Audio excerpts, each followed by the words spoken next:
मङ्गलं भगवान् वीरो मङ्गलं गौतमोगणी मङ्गलं कुन्दकुन्दार्यो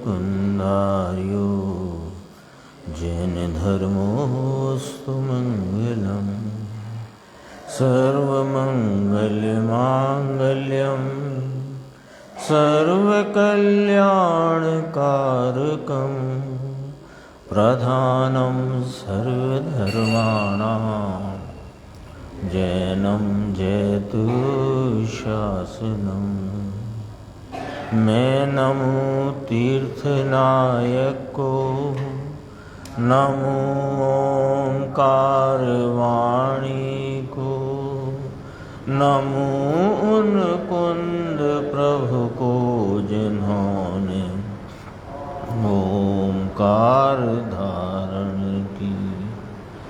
अहो उपकार जिनवर का कुंद का दिव्य वाणी का जिन कुंद ध्वनि दाता उनका हान स्वामी का।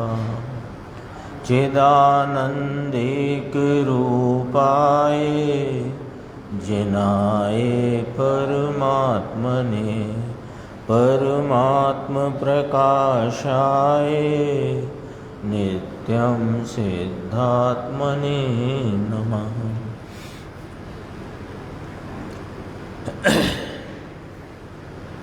आचार्य योगेंद्र देवकृत परमात्म प्रकाश नाम का ग्रंथ और इसके दूसरे महाधिकार में मोक्ष मार्ग का निरूपण करते हुए दोहा सूत्र आचार्य भगवान ने कहे। कल 81 नंबर के दोहा सूत्र की चर्चा चलती थी। उसमें कहा कि आगम ज्ञान से आत्मा को शब्द मात्र जानता हुआ भी वीतराग चारित्र की भावना के बिना मोक्ष को नहीं पाता। ये 81 नंबर गाथा में आता। इसका थोड़ा सा एक भाग अपन लेते हैं और फिर 82 नंबर गाथा आज जो चली उसकी चर्चा अपन करेंगे। ये शायद 18 नंबर पेज है।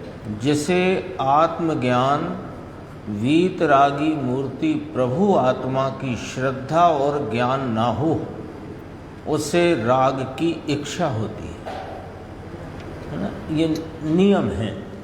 कैसा नियम है कि जो पूर्व की ओर गमन नहीं कर रहा हो निश्चित ही वह अन्य दिशा में गमन कर रहा है।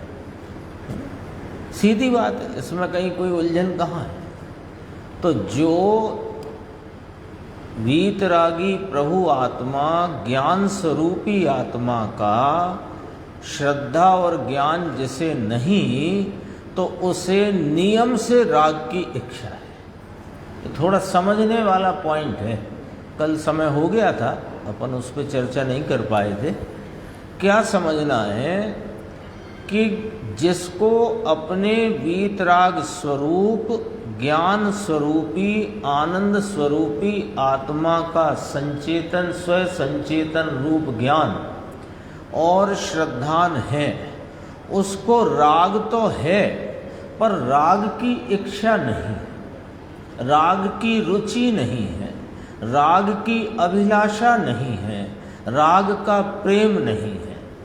और जिसको अपने इस ज्ञान आनंद स्वरूप आत्मा का ज्ञान श्रद्धा नहीं उसे राग की इच्छा होती है। ये वस्तु व्यवस्था स्वरूप है। ये वस्तु स्वरूप है ना, उसकी व्यवस्था ही ऐसी है। ये बहुत सीधी सी बात है कि रुचि के लिए दो विषय हैं। रुचि के दो विषय है ना। रुचि शब्द से अर्थ है कि जिसमें लगाव हो, जिसमें लाभपना हो, जिसमें अपनापना हो, वो रुचि के विषय। तो जगत में दो ही रुचि के विषय हैं मूलतः। एक वीतराग स्वरूपी आत्मा और एक इससे विपरीत परिणति में होने वाला राग। दो विषय के अलावा तीसरा विषय नहीं है रुचि का। रुचि का माने लाभ बुद्धि का, उसमें एकत्व करने के दो ही विषय हैं, है ना, सबसे समेट करके बात। तो देह में है, फलाना है, वो सब बात विस्तार में है, उस विस्तार की मनाही नहीं है। पर अपन थोड़ा सा बिल्कुल अंदर आकर के देखें तो ये जीव को अनादि से रुचि रूपता, एकत्वपना, लाभ बुद्धि, इसके दो ही विषय हैं जीव के पास। या तो अपना वीतराग स्वरूप आत्मा, या कि इससे विपरीत राग आदि विकारी भाव, तीसरा कोई विषय नहीं है। अब ये दो ही विषय हैं, तो जिसको इस वीतरागी तत्व का ज्ञान, श्रद्धा नहीं, आदर नहीं, उसे नियम से राग की अभिलाषा, प्रेम, एकत्व, रुचि लाभ है। और जिसे राग की रुचि है उसे आत्मा का अनादर है। और जिसने आत्मा को आदर पूर्वक अपने ज्ञान, श्रद्धा यानी स्वरूप संचेतन ज्ञान और आप रूपता की प्रतीति रूप श्रद्धान में लिया है, उसको राग भले हो पर राग की इच्छा, अभिलाषा, रुचि, प्रेम, एकत्व नहीं है। ये पॉइंट समझने का है। यहाँ से अपने को रास्ता मिलेगा। बात तो ऐसी लगेगी कि ये तो रोज वाली बात है, प्रतिदिन वाली बात है, पर प्रतिदिन वाली बात होने पर भी ये वो वाली बात है जहाँ से रास्ता मिलेगा।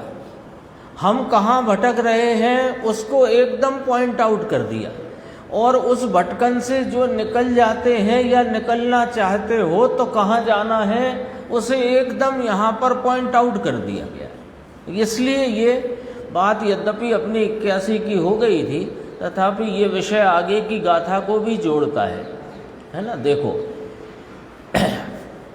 उसे राग की इच्छा होती है, किसको? जिसको अपने गायक भगवान आत्मा का ज्ञान स्वरूप संचेतन और श्रद्धा नहीं, उसे नियम से राग की इच्छा होती है।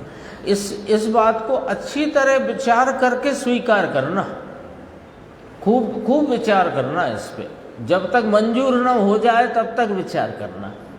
देखो, फिर शुभ राग का प्रेम हो या अशुभ का है तो, परंतु वह राग की अभिलाषा। गजब बात है, देव गुरु शास्त्र के प्रति राग, परंतु उस राग की जिसे अभिलाषा है वह तत्व ज्ञान से रहित है।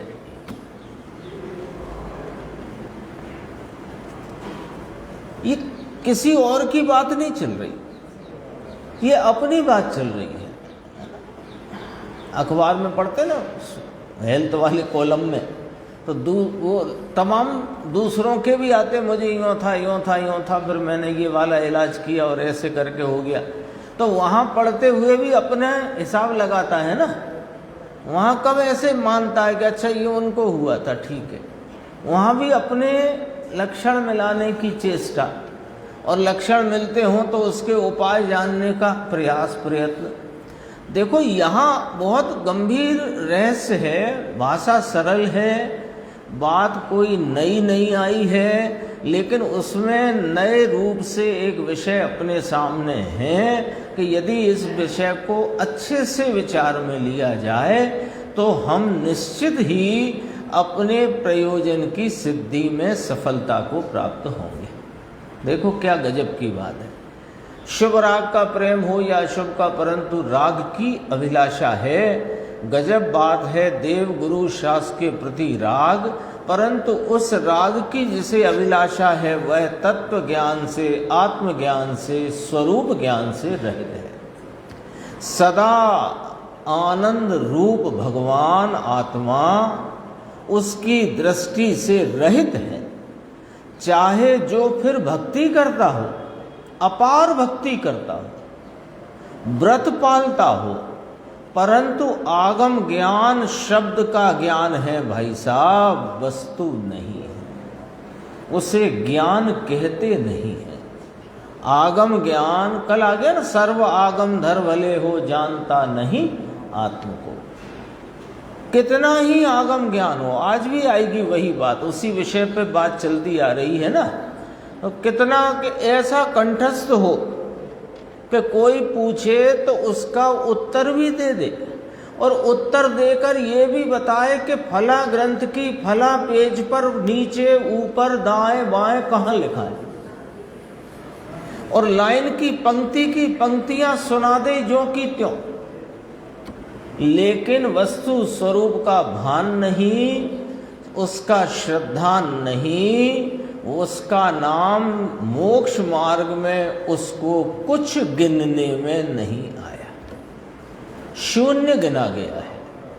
वह आगम ज्ञान से आत्मा को शब्द मात्र जानता हुआ भी वीतराग चारित्र की भावना के बिना मोक्ष को नहीं पाता। लो सुनो, वह मोक्ष को प्राप्त नहीं करता।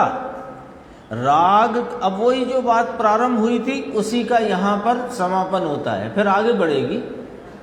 राग की रुचि वाला जीव स्वभाव की रुचि से रहित शब्द ज्ञान से मोक्ष नहीं पाता है।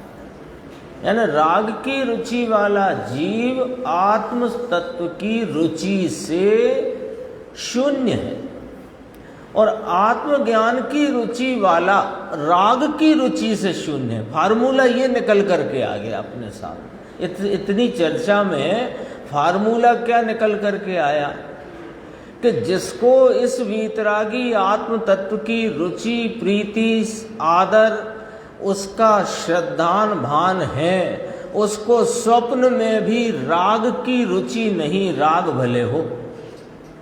और जिसे राग की किंचित जरा से राग की जरा सी रुचि है, उसे आत्मज्ञान नहीं, श्रद्धा नहीं, आत्मा की रुचि नहीं, आत्मा का प्रेम नहीं, वह जीव तत्व ज्ञान से रहित है। ये फार्मूला आ गया। अब अपन आगे चलते हैं 82 गाथा जो आज प्रारंभ हुई। देखो, हाँ, तो आगम की रुचि तो परलक्ष्यता में गई, वो तो शब्द, इसमें शब्द मात्र आत्मा को जानता है। आत्मा कौन? ये है ना आत्मा। आत्मा भैया जीव को कहते हैं आत्मा, चेतन को आत्मा कहते हैं। ये शब्द मात्र ज्ञान है, ये शब्द मात्र आत्मा का ज्ञान। अब शब्द मात्र के सामने क्या आया? स्वरूप संवेदन वाला ज्ञान। वो वाचक का ज्ञान है, ये वाच्य का संवेदन रूप ज्ञान है। आत्मा वाचक है, शब्द है, आगम है, आगम में कहा गया वाचक है आत्मा। आत्मा वीतराग मूर्ति, ज्ञायक, त्रिकाली, अनादि, अनंत, ध्रुव, सामान, सदृश, विज्ञान, घन, एक, ये वाचक है। इसका वाच्य भूत ये शुद्धात्मा ज्ञानादि अनंत गुणों का एक रूप अभेद स्वरूप, उसका संचेतन होना, वो वाच्य का ज्ञान है। अब देखो, ये 82 नंबर गाथा सूत्र है, दोहा। बोजई सत्थईम तौ चरई पर पर मथुणवे तावण मुंचई जामणवी इहु पर मथु मुणे। हिंदी है। शास्त्र पढ़े तप करे किंतु जो जब तक नहीं जाने परमार्थ, तब तक उसकी मुक्ति नहीं हो सकती, यह जानो सत्यार्थ। ऐलान है, ऐलान, घोषणा। जो निर्विकल्प आत्म भावना से शून्य है, वह शास्त्र को पढ़ता हुआ भी तथा तपश्चरण करता हुआ भी परमार्थ को नहीं जानता है। जो बात अपन अभी पढ़ के आए उसी का ही यहाँ पर और आगे विस्तार से वर्णन आया। अन्वयार्थ है, शास्त्रों को जानता है और तपस्या करता है। टीका में तो ऐसा लिया, शास्त्रों को जानता हुआ भी तपस्या करता है ऐसा लिया, आएगा अभी। तो वहाँ और शब्द है, शास्त्राणि बुध्यते तपः चरति परम परमार्थम न वेत्ति। शास्त्रों को जानता है और तपस्या करता है, लेकिन परमात्मा को नहीं जानता है। लोग क्या कहना है? शास्त्रों को जानता है। टीकाकार ने तो कहा अध्यात्म शास्त्रों को, अध्यात्म शास्त्रों, अध्यात्म शास्त्र में जिनमें शुद्धात्म तत्व का सीधा, है ना, सीधा वर्णन किया गया है। दृष्टि के विषयभूत आत्मा को ज्ञान प्रधान शैली से, दृष्टि प्रधान शैली से बताया गया है अध्यात्म शास्त्रों में, है ना। उनमें उनको जानता है, उसमें आत्मा शब्द को जानता है, तपस्या करता है, व्रतादि का पालन करता है, और परमात्मा को नहीं जानता। कौन परमात्मा? अरे ये परमात्मा, इसको जाने बिना वो उनको नहीं जान सकते। ये भी व्यवस्था है। इसका एक बहुत छोटा सा उदाहरण ख्याल में आता है ना। सुबह स्नान करके अपन दर्पण के सामने पहुंचते हैं ना, और दर्पण के सामने पहुंचते हैं तो जैसे ही अपन दर्पण के सामने पहुंचते हैं तो ये मैं हूं, ये मुझे जाने बिना आप दर्पण में कैसे कह सकते हो? आप पहुंचे वहां पर, आप खड़े हो गए तो यहाँ भी कुछ रह गया, यहाँ कुछ रह गया, तो ये किसके रह गया? तो मेरे। तो ये तुम पहले मुझे खुद को जानते हो ना, तब तो फिर वहां तुम दर्पण में देख के कहते हो। तो वे परमात्मा तो दर्पण के समान है। वे अपनी प्रकट पर्याय से कह रहे हैं कि जैसी मेरी पर्याय प्रकट है ऐसा तू स्वरूप से। शास्त्रों को जानता है, तपस्या करता है, लेकिन परमात्मा को नहीं जानता है। और जब तक पूर्व कहे हुए परमात्मा को, पूर्व माने इस वीतराग ज्ञान आनंद स्वरूपी आत्मा को, जो कि शब्द अगोचर, विकल्प अगोचर, अनुभव गोचर आत्मा है। ये ध्यान रखना हमेशा। आत्मा कौन? आत्मा कौन? शब्द अगोचर, विकल्प अगोचर, मात्र अनुभव गोचर जो आत्मा है वही यह परमात्मा है, उसको नहीं जानता या अच्छी तरह अनुभव नहीं करता, माने उसका संचेतन आनंद आदि भावों का नहीं करता। तब तक न मुच्यते, तावत न मुच्यते, तब तक वह छूटता नहीं है। छूटता नहीं है माने मोक्ष को प्राप्त नहीं करता। अब टीका देखो, टीका बहुत अच्छी है। यद्यपि व्यवहार नय से आत्मा अध्यात्म शास्त्रों से जाना जाता है। अर्धविराम। अब रुको। यद्यपि लगा है ना, तो जो जितने यद्यपि आएंगे उसके तथापि को भी अपने को ख्याल में, है ना, वहाँ लक्ष्य रहना चाहिए ना। इतना बस देखो, व्यवहार नय से आत्मा अध्यात्म शास्त्रों से जाना जाता है। इसका अर्थ समझना पहले कि आत्मा जो अपने वीतराग स्वय संवेदन ज्ञान से जाना जाता है, उसमें अध्यात्म शास्त्र निमित्त हैं। इसलिए यह कथन किया गया कि व्यवहार नय से जाना जाता है आत्मा अध्यात्म शास्त्रों से। जरा अलट पलट दिया ना। अब इसको फिर दोबारा पढ़ते हैं। आत्मा जाना जाता है स्वयं से, उसमें अध्यात्म शास्त्र निमित्त है। इस प्रकार का व्यवहार कहा जाता है। आगे इसका अर्थ समझ में आ गया पहली पंक्ति का। अब दूसरी, तो भी, यद्यपि के बाद का तो भी निश्चय नय से, यानी वास्तव में वीतराग स्वय संवेदन ज्ञान से ही जानने योग्य है यह आत्मा। आई बात ख्याल में। अब यहाँ निश्चय नए कह के क्या कहना है वो भी समझ लो। ऊपर कैसे समझा था? आत्मा जाना जाता है अध्यात्म शास्त्रों से, क्योंकि आत्मा की जानने रूप परिणमन में, उस नैमित्तिक में अध्यात्म शास्त्र वे निमित्त हैं, ऐसा व्यवहार कहता है। तो फिर उपादान में कैसे क्या होता है?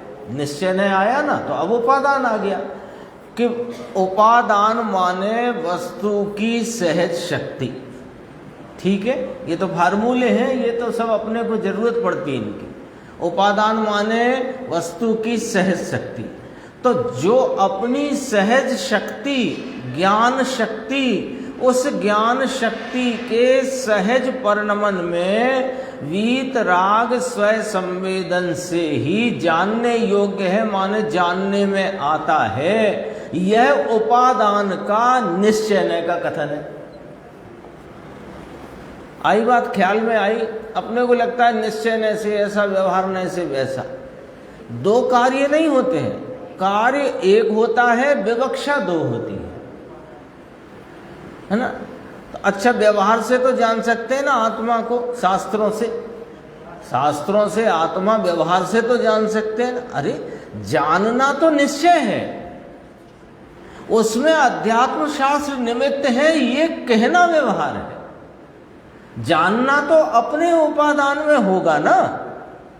शास्त्र में तो शास्त्र को जाने नहीं, गाथाएं आई हैं समय सार में। शास्त्र कैसे जानेगा? शास्त्र में तो चेतनता नाम का भाव ही नहीं है। तो ये तो सहज शक्ति अपनी है ना। तो अपनी सहज शक्ति से मैं अपने को जानता हूं, तो ये मेरे उपादान की सहज शक्ति से होने वाला स्वरूप संचेतन वाला परिणाम, वह नैमित्तिक है, वह निश्चय है, इसमें किसी का उपचार नहीं है। और जब उपचार करें तो अध्यात्म शास्त्रों पर उपचार आता है, ये व्यवहार है। दो लाइन का अर्थ हुआ। फिर आगे, यद्यपि बाह्य सहकारी कारण अनशन आदि 12 प्रकार के तप से साधा जाता है, तो भी निश्चय नय से निर्विकल्प वीतराग चारित्र से ही आत्मा की सिद्धि है। जैसे ऊपर लगाया था ऐसे यहां लगा दो। क्या व्यवहार कहा? माने निमित्त की बात करी। ऊपर कैसे समझा था अपन ने ऊपर की पंक्ति को? यद्यपि बाह्य सहकारी कारण अंशनादि 12 प्रकार के तप से साधा जाता है, ये निमित्त का ज्ञान कराया व्यवहार न से। तो निमित्त से तो होता नहीं, तो होता तो उपादान की सहज शक्ति है। वो क्या चीज है कि निर्विकल्प वीतराग चारित्र, उससे ही आत्मा की सिद्धि है। हो गया निश्चय व्यवहार निमित्त उपादान। अब और आगे बढ़ते हैं। जिस वीतराग चारित्र का शुद्धात्मा में विश्राम होना ही लक्षण है। ओहो, कितनी एक एक परिभाषाएं आ गई कि नहीं आ गई? लो वीतराग चारित्र की परिभाषा बताओ। वीतराग चारित्र की परिभाषा बताओ कि उपयोग का शुद्धात्मा में विश्राम होना जिसका लक्षण है, उसका नाम वीतराग चारित्र है। आ गई परिभाषा, आ गई। वीतराग चारित्र, तो वीतराग तो विशेषण लगाया, चारित्र की परिभाषा आ गई। वीतराग तो विशेषण लगाया। घी तो घी होता है, अब उसमें देसी असली घी, ये तो विशेषण लगाया। शुद्धात्मा में विश्राम, इसका नाम चारित्र है। जिस वीतराग चारित्र का लक्षण शुद्धात्मा में विश्राम होना है, सो लक्षण है ना। 100 रुपए के 10 आम आते हैं, इसलिए 200 के 20 आएंगे। ये वाला लॉजिक है ना। चूंकि शुद्धात्मा में विश्राम होना ही वीतराग चारित्र का लक्षण है, इसलिए वीतराग चारित्र के बिना आगम ज्ञान से तथा बाह्य तप से आत्मज्ञान की सिद्धि नहीं है। जब तक निज शुद्धात्म तत्व के स्वरूप का आचरण नहीं है, तब तक कर्मों से नहीं छूट सकता। अब इसे फिर समझो, समझना तो हर पंक्ति पंक्ति को समझना है। अपने और कुछ ज़्यादा इधर उधर की बातें करने का टाइम नहीं रहता अपने पास। पंक्ति पंक्ति अक्षर अक्षर समझो। देखो क्या कहते हैं, जब तक निज शुद्धात्म तत्व के स्वरूप का आचरण, आचरण माने वही वीतराग चारित्र, वीतराग चारित्र माने क्या, शुद्धात्मा में विश्राम, विश्राम माने ठहरना। कौन ठहरे, उपयोग। जब उपयोग इस शुद्धात्म आत्मा में इस शुद्धात्म तत्व में ठहरता है तो उसका नाम वीतराग चारित्र है। वो वीतराग चारित्र शुद्धात्मा के स्वरूप का आचरण है, वो उसमें चरण करता है, रमण करता है, उसका नाम आचरण है। अब आगे देखो, तब तक कर्मों से नहीं छूट सकता। अब इसका अर्थ समझना है, तब तक कर्मों से नहीं छूट सकता। इसके दो अर्थ निकलेंगे कि पर्याय में शेष रही मलिनता से नहीं छूट पाएगा जब तक स्वरूप का आचरण नहीं होगा।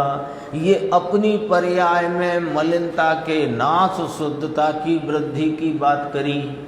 अब निमित्त में जो कर्म सत्ता में हैं वे प्राचीन कर्म अब खिरते जाएंगे, नवीन कर्म बनेगा नहीं। कैसे, कि शुद्धात्म स्वरूप के आचरण से। तो पुराने वो कर्मों से नहीं छूट सकता, माने निमित्त में भी कर्मों से नहीं छूट सकता। उपादान में अपनी शेष रही मलिनता से नहीं छूट सकता। कर्म है ना, कर्म को दो प्रकार कहते हैं कि नहीं, भाव कर्म, द्रव्य कर्म। भाव कर्म कौन है, वो अपनी पर्याय में है। द्रव्य कर्म कौन है, कि वो उनकी सत्ता में, जड़ सत्ता की बात है, तो वो निमित्त में गिनने वाली चीज है। ये मलिनता अपने उपादान में से जा रही है, मिट रही है, छूट रही है। इससे यह निश्चय हुआ कि कर्म बंध से छूटने का कारण एक आत्मज्ञान ही है। लो निश्चय हो गया। क्या निश्चय हो गया, कि कर्म बंध से छूटने का कारण एक आत्मज्ञान ही है। अब कर्म बंध से छूटने के दोनों अर्थ खड़े कर लो यहाँ, पर्याय में रही मलिनता से छूटने का और निमित्त में जो कर्म सत्ता में संयोग में है उनसे छूटने का। एक आत्मज्ञान। दो अलग अलग कार्य हैं, वो निमित्त में सहज हो जाते हैं। उसके लिए आपको कोई अलग से कार्यक्रम बनाने की जरूरत नहीं। आप तो एक ही कार्यक्रम में रहो, शुद्धात्मा का भान, श्रद्धान, अनुभूति और उसी में लीनता। सबसे शॉर्ट में शॉर्ट बात, संक्षिप्त।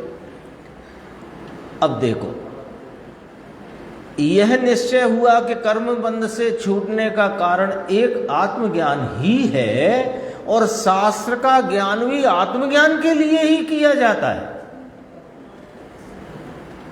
काय को पढ़ना शास्त्र ना, शास्त्र पढ़ने के संबंध में भी ज्ञानी धर्मात्माओं ने थोड़ा दिशा निर्देश दिया। अभी अपन ने एक पढ़ी थी गाथा, जैसे मुनिवर राम सिंह जी का दोहा है ना, काल कम है ना, काल अल्प है, समय अल्प है, बुद्धि मंद है और शास्त्रों का पार नहीं है। इसलिए उन शास्त्रों का अभ्यास करो जिससे द्रव्य गुण पर्याय को जानकर अपने शुद्धात्मा का स्वरूप संचेतन श्रद्धान प्रतीति हो सके। आई था ना, गाथा आई थी। यहाँ भी उसी को जोड़ो कि शास्त्र का ज्ञान भी काय के लिए करना है। पक्का कर लो आज भाई साहब आप। हाँ, और अन्य क्या भी हो भी क्या सकता है, शास्त्र ज्ञान का अन्य प्रयोजन हो भी क्या सकता है, होता नहीं है, हो भी नहीं सकता है।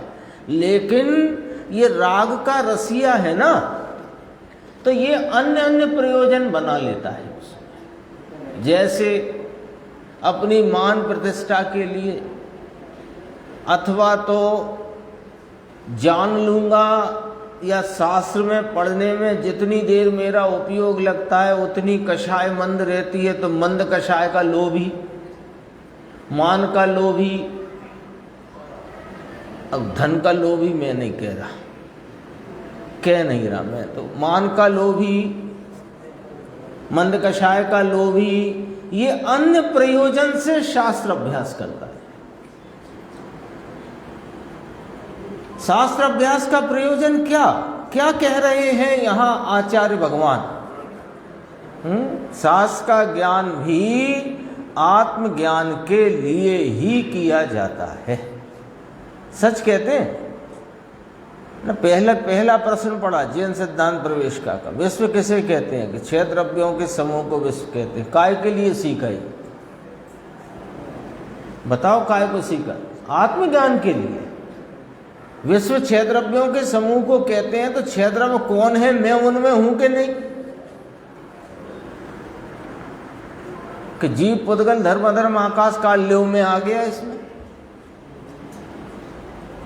अपने लिए।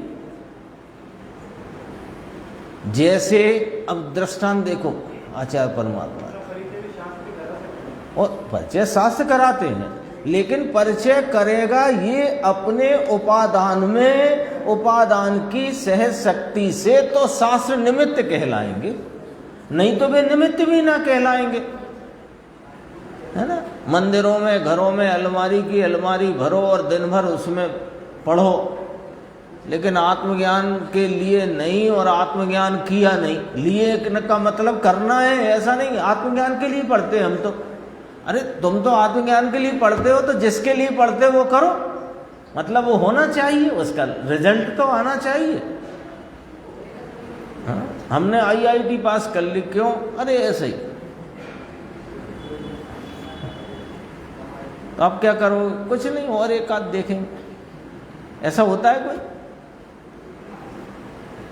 अब देखो दृष्टांत देखना।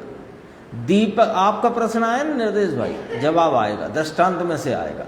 दीपक से वस्तु को देखकर वस्तु को उठा लेते हैं, दीपक को छोड़ देते हैं। बोलो, शास्त्र कौन है? दीपक। और वस्तु कौन है? ये चैतन्य परमात्मा। पूरे शास्त्र में किसके गीत गाए? इस शुद्धात्मा के। इस शुद्धात्मा के गीत गाए गए हैं पूरे पूरे पूरे जिनागम, आचार अंग आदि से लेकर के सभी शास्त्रों में। द्वादश अंग में किसके गीत गाए? एक शुद्धात्मा। रामायण में किसके गीत गाए? कुंभकर्ण के, विभीषण के, शूर्पणखा के। किसके? राम के। भले वर्णन हो उनके, पर वे भी राम के लिए हैं। इस द्वादशांग रूपी इस जिनागम में किसके गीत गाए गए? शुद्धात्म राम के। और वो दीपक, अब दृष्टांत आ गया, दीपक से वस्तु को देखकर वस्तु को उठा लेते हैं, दीपक को छोड़ देते हैं। आजकल तो मोबाइल में लाइट आ गई ना, तो कभी ऐसे जगह जाना हो, अंधेरा कमरा हो, लाइट चली गई हो, अपना चश्मा ढूंढना हो, तो कितनी देर जलाओगे उसको? कि बस चश्मा उठाया और बंद। ऐसे यहाँ का दीपक को छोड़ देते हैं। उसी तरह शुद्धात्म तत्व के उपदेश करने वाले जो अध्यात्म शास्त्र, और उनसे अध्यात्म शास्त्र दीपक समान है ना। एक दो बार गुरुदेव ने कहा, शास्त्र मार्ग दिखाड़ी ने अलगा रहे छे। शास्त्र मार्ग दिखाड़ी ने अलगा रहे छे। वो तेरे से चिपक नहीं जाते, वो तुझे बताते हैं कि तुम अपने को कैसे जानो, पहचानो और अपने स्वरूप का भान करो। इसका मतलब वस्तु को उठा लेना। दिशा इंगित करते हैं, दिशा दिखाकर अलगा रहे छे। यही बात यहाँ कही गई। देखो, उसी तरह शुद्धात्म तत्व के उपदेश करने वाले जो अध्यात्म शास्त्र, उनसे शुद्धात्म तत्व को जानकर क्या करना चाहिए? लिखा है ना, उस शुद्धात्म तत्व का अनुभव करना चाहिए और शास्त्र का विकल्प छोड़ना चाहिए। दृष्टांत से मिलाओ, अब सिद्धांत आ गया। शास्त्र तो दीपक के समान है तथा आत्म वस्तु रत्न के समान है। ये कीमती वस्तु है।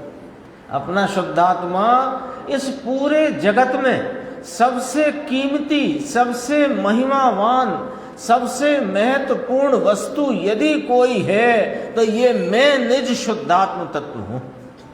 इससे ज्यादा महिमा किसी की है नहीं, है ही नहीं। देखो गुरुदेव का व्याख्यान देखते हैं अपन। देखो यहां से बात शुरू की, 22 नंबर पेज है।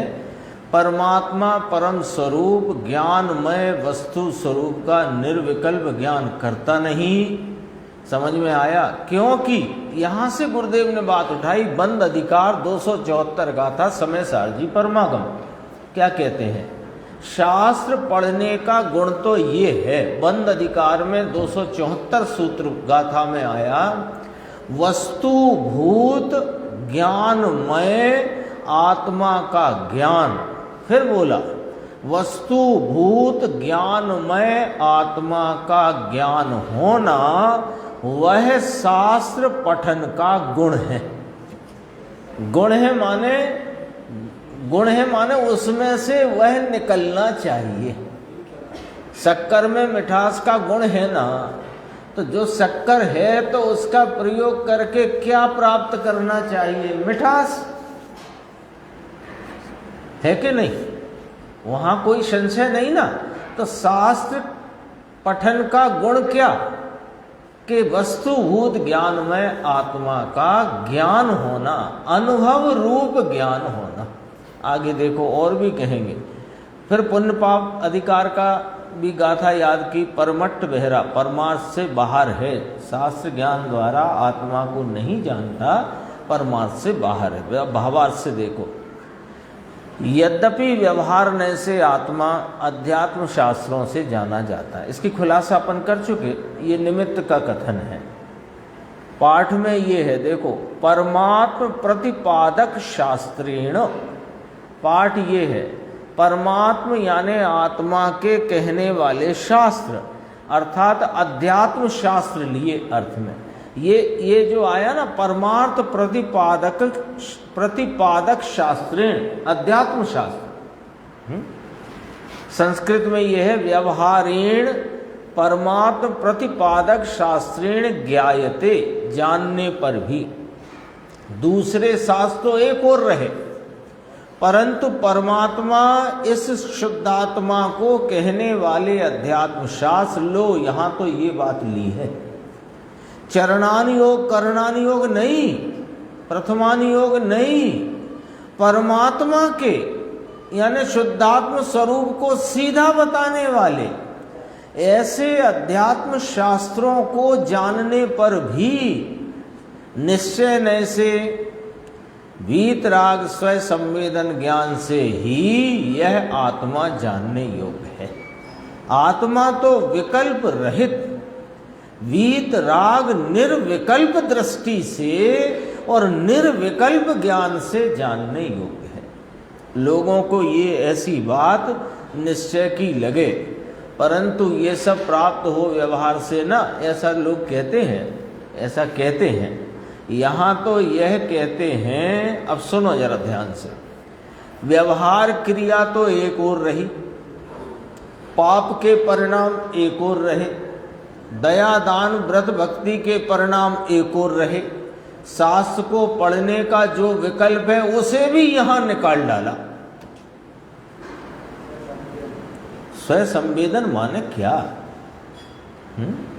शास्त्र को पढ़ने का जो फल है वह तो ज्ञानमय आत्मा, यह मुझ परमात्मा स्वरूप का ज्ञान करना, उसका वेदन करना, निर्विकल्प रूप से उसका ज्ञान करना, स्वरूप संचेतन करना, आनंदमयी अनुभूति द्वारा उसको जानना, वह शास्त्र का फल है। और वह यदि आया नहीं तो तेरा सारा शास्त्र अभ्यास निरर्थक है। समझ में आया? और बहुत इसमें प्रश्नोत्तर बहुत अच्छे आए, ये थोड़ा समझना। ये अपने लोगों के, अपन लोगों की जो कहीं कोई भ्रांति के छोटे छोटे बुलबुले रह गए हों, वे सब साफ हो जाएंगे। देखो साहब, जो शास्त्र अभ्यास मूलतः अध्यात्म शास्त्रों का अभ्यास कर रहा है, वो धर्म के सन्मुख तो है ना। प्रश्न को समझ लो पहले। प्रश्न क्या रखा श्रोता ने कि साहेब आपकी प्रेरणा से, आपकी कृपा से, आपकी करुणा से, आपके द्वारा समझाए जाने से हम अध्यात्म शास्त्रों का अभ्यास निरंतर कर रहे हैं, तो हम धर्म के सन्मुख तो है ना। इतना तो आप हमें बता दो अथवा सर्टिफाई कर दो। समझना, जरा बात को समझना, इसमें अपनी भ्रांति के बुलबुले दूर हो जाएंगे। भाई उस ओर प्रयत्न करता हो तो सन्मुख है। शास्त्र में जिसे जानने का कहा जा रहा है, जिसके लक्षण बता रहे हैं, जिसका स्वरूप बताया जा रहा है, जिसको अन्य सबसे भिन्न पहचानने की भेद ज्ञान की विधि बताई जा रही है, वैसा यदि तू उसको जानने के लिए प्रयत्नशील हो तो सन्मुख है। और शास्त्र को जानने का प्रयत्नशील है तो हम तो नहीं कह सकते भाई सन्मुख है। आ गई बात ख्याल में। अभ्यास तो बहुत करता है, पर शास्त्र का करता है कि शास्त्र में जो इस आत्मा को पहचानने के प्रयोजन से आत्मस्वरूपता के लक्षण, उस अन्य वस्तुओं, अन्य भावों से भिन्नता के लिए भेद ज्ञान की जो विधि, उसको समझकर अपने स्वरूप को जानने का प्रयत्न करता है, तो नियम से तू सन्मुख है भाई। लेकिन वो यदि करता नहीं तो हम तो नहीं कह सकते सन्मुख है। शास्त्र का ज्ञान करके वहां ही रुक गया है तो वह तो सन्मुख नहीं। शास्त्र का ज्ञान करके वहां ही रुक गया, परंतु अंदर में जाने का प्रयत्न करता ही नहीं, अंतर्मुख होने का प्रयत्न करता ही नहीं, वह उसको निर्विकल्प अनुभव नहीं होता, इसलिए वह सन्मुख नहीं है। ठीक है? क्यों ऐसा क्यों कह रहे हो आप? अरे ये जो चैतन्य आत्मा है ना, इसकी अनुभव के लिए प्रयत्न करे और अनुभव नहीं हो, ऐसा अन्याय नहीं है साहब। ऐसा अन्याय नहीं है। अन्याय मतलब ऐसा न्याय की नीति नहीं है कि इस चैतन्य परमात्मा को जानने पहचानने का, इसकी अनुभूति के लिए तुम प्रयत्न करो और वो प्राप्त न हो। ऐसा नहीं है, होता ही है। तो फिर अब तक क्यों नहीं हुआ कि प्रयत्न नहीं किया? प्रयत्न नहीं किया। अरे हम तो बहुत प्रयत्न करते हैं, ऐसा मानता है, हम तो बहुत प्रयत्न करते हैं। दरअसल राग के प्रयत्नों में फंसा हुआ, क्षयोपशम ज्ञान की बड़वारी में अपने को संतुष्ट करता हुआ ये समझ रहा है कि हम प्रयत्न करते हैं, दरअसल प्रयत्न हुआ है ही नहीं। और अभी तो और खुलासा है इसमें, देखो। तो फिर इतनी चर्चा के बाद श्रोता ने थोड़ा समझी बात को, गुरुदेव का मंतव्य अभिप्राय समझा, तो फिर आगे प्रश्न किया, अंदर जाने का प्रयास नहीं करे तो सन्मुख कैसे हो? खुद ही ने कहा। जब गुरुदेव श्री ने इतना स्पष्टीकरण किया तो उसने बात को समझा। अब श्रोता ऐसा थोड़ी है, वो बराबर जागरूक श्रोता है। तो उसने सुना, समझा, फिर पूछा। अंदर मतलब आपका साहिब अभिप्राय ये है, हम समझ गए कि अंदर जाने का प्रयास नहीं करे तो सन्मुख कैसे होगा? तो गुरुदेव ने कहा, हाँ तुम ठीक कहते हो, सन्मुख किस प्रकार होगा वो? फिर सुनो, जो शास्त्र पढ़ना है तो पढ़ने का फल क्या?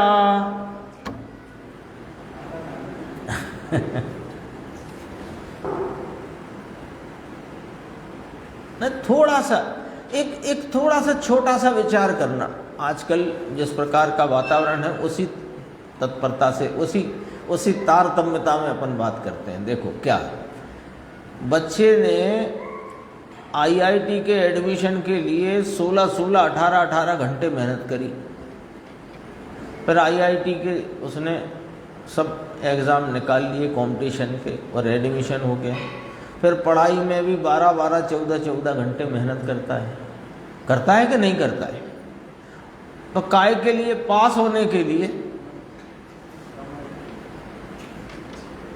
पास हो जाऊंगा, फिर एक इतना बड़ा सर्टिफिकेट मिलेगा, फिर मैं घर में ले जाके टांग दूंगा, एक आध दो अखबार में दे दूंगा, अपने पत्रकार दोस्त हैं, तुरंत छप जाएगा। इसके लिए सोचो जरा, बोलो अंकुर आज पीछे रह गए तुम। क्यों? अरे वो उसका फल आईआईटी का सर्टिफिकेट है कि उसका फल उत्तम प्रकार की आजीविका का साधन, उत्तम प्रकार की है कि नहीं? तो शास्त्र पढ़ने का फल क्या? शास्त्र पढ़ने का फल यही कि इतनी डिग्री हो गई, इतने डॉक्टरेट आदि जो भी होता हो वो सब हो गए, पर उसका फल क्या?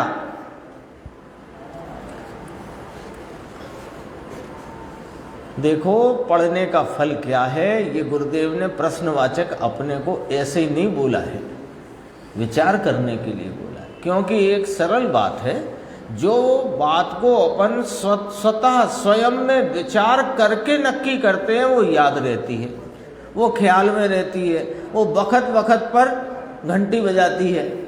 और सुन करके हाँ जी करते हैं तो वो रह जाती है। विचार करो, अंतर चैतन्य मुख होने का उसका साधन उसमें तो जाता नहीं है और निर्विकल्प अनुभव करता नहीं है, और शास्त्र पढ़ कर शास्त्र में ही रुक गया है पूरा। तो फिर आगे कुछ प्रश्न किया जिसका छपा नहीं है, उत्तर पढ़ते हैं। ये तो जैसे ये प्रश्न इस प्रकार होगा कि साहब शुरू में तो उसे शास्त्र अभ्यास में लगाना चाहिए ना, इसलिए तो प्रवचन सार में भी लिखा आगम चेष्टा तदो जेठा, आगम चेष्टा ही ज्येष्ठ है, श्रेष्ठ है। किसको कहा कि सुनो, ये तो जिसे आगम ज्ञान नहीं उसे ऐसा कहते हैं। ये आता है ना कि तुम शास्त्र का निषेध करते हो कि भाई जिसे आगम का अभ्यास नहीं उसे तो अभ्यास करना। अब कुछ पता नहीं हो तो पहले अभ्यास तो करो, पर अभ्यास काय के लिए करना ये पहले से पता रहना चाहिए। परंतु अब अपने ऊपर है ये सारी की सारी, है ना, ये सारी कथनी कहो कि अपने ऊपर ये वजन है ना। हाँ, मुमुक्षु के लिए पूरी चर्चा, जो शास्त्र अभ्यास में किसी न किसी प्रकार से लगे हुए, बाकी का तो आप और हमको सबको पता ही है ना। ये तो चर्चा अपने लोगों के लिए है। देखो, परंतु आगम का अभ्यासी तो हुआ है, मैं थोड़ा सा बदल दिया उसका भाव खिले इसलिए। परंतु आगम का अभ्यासी तो हुआ है और निर्विकल्प में जाता नहीं, तो उसका वह अभ्यास भी झूठा है।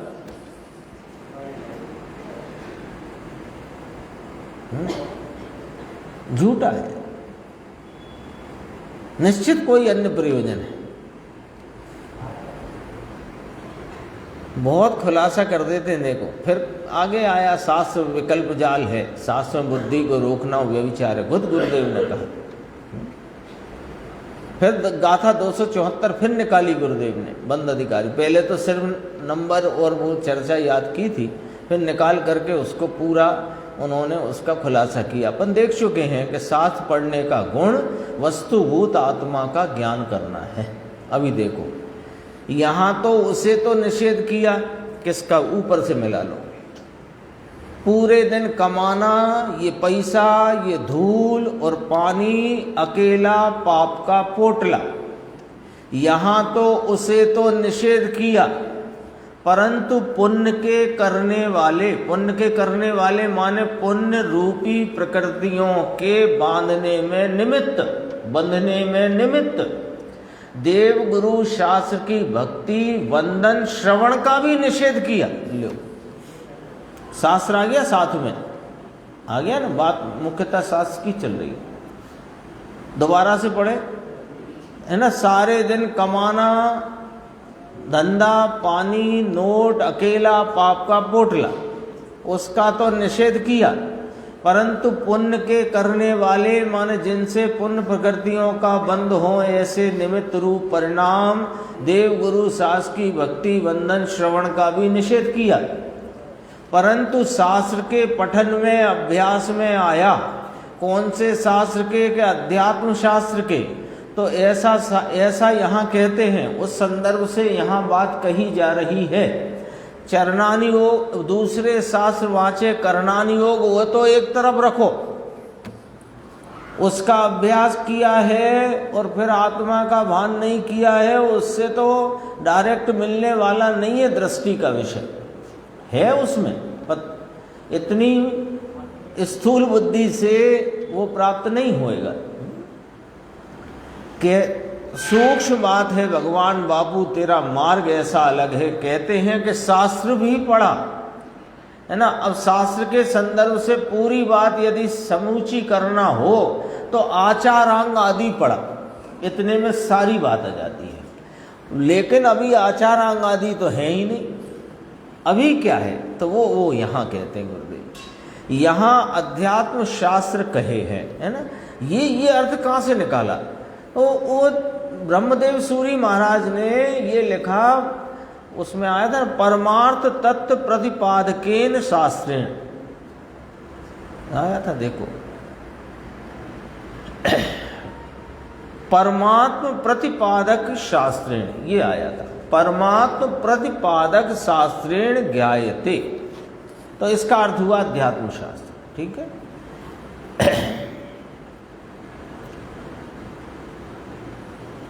आचारांग आदि, ये तो यहाँ तो अध्यात्म शास्त्र कहे, अभी ये है ना, अभी आचारांग आदि मूल जो शास्त्र वे अभी है नहीं, अभी अध्यात्म शास्त्र है, इसलिए अध्यात्म शास्त्र यहाँ लिया, उसमें तो है नहीं। तो भी अब तो भी समूची बात समझो कि 11 अंग का ज्ञान किया अनंत बार, कौन ने, हमने शास्त्र को पढ़ा, वांचन किया, कंठस्थ किया, मुख से जवाब एकदम दे। कोई का ऐसा क्षयोत्सम होता है कि वो 100 प्रश्न क्रम से सुन ले और फिर क्रम से ही जवाब दे दे, और आत्मज्ञान नहीं हो तो काय में डाले उसे, अज्ञान में कि ज्ञान में। यहां तो धर्म कांटा लगाए ना, सर्वज्ञ देव की कथनी का धर्म कांटा, यहाँ ये भी थोड़ा देखते चलो। यहाँ ये कहते हैं ये वस्तु लक्ष्मी तो एक तरफ रखो, उसके लिए कमाने के पाप के भाव वे भी एक तरफ रहे, परंतु भक्ति आदि के पुण्य के परिणाम जो रहे वे भी एक तरफ रहे। परंतु शास्त्र पढ़ने का शुभ भाव है, ये अध्यात्म शास्त्र पढ़ने का शुभ भाव है। आचारांग आदि को सारा कथन करना हो तो ऐसे करें, पढ़ने का शुभ भाव है। आचार्य महाराज ने तो ये लिया आचारांग आदि, है ना, तो उसमें टीकाकार आचार्य ब्रह्मदेव सूरी ने अध्यात्म शास्त्र लिया है नहीं ना अभी, तो अभी काय का अभ्यास करता है, अध्यात्म शास्त्र का, मतलब सीधे में सीधा शुद्धात्म तत्व को बताने वाले। तो उन उससे भी नहीं तो फिर कैसे कि सुनो, वीत राग स्वयं संवेदन ज्ञान से ही जानने योग्य है। 27 पेज पर है ये। वीत राग स्वयं संवेदन ज्ञान से ही जानने योग्य है। अंदर भगवान आत्मा परमेश्वर त्रिलोकनाथ सर्वज्ञ जिनेश्वर देव कहते हैं कि इस आत्मा को जानने की रीति क्या है। वे बताते हैं कि निर्विकल्प वीतराग स्वयं संवेदन ज्ञान से ही जानने योग्य है, माने उससे ही जानने में आता है। वह तो राग रहित शास्त्र पढ़ने का जो विकल्प है उससे भी रहित, उससे रहित स्वयं संवेदन उस ज्ञान का स्वय नाम अपना, सम नाम प्रत्यक्ष, वेदन माने आस्वादन, अपने ज्ञान का अपनी परिणति में प्रत्यक्ष आस्वादन, उससे वह जानने में आता है। यहीं तक अपनी चर्चा आई थी और इसके बाद आगे चर्चा इसकी आएगी कि वीतराग स्वयं संवेदन ज्ञान से जानने में आता है। फिर वो 12 प्रकार के तप की चर्चा आगे की स्वाध्याय में आएगी तब।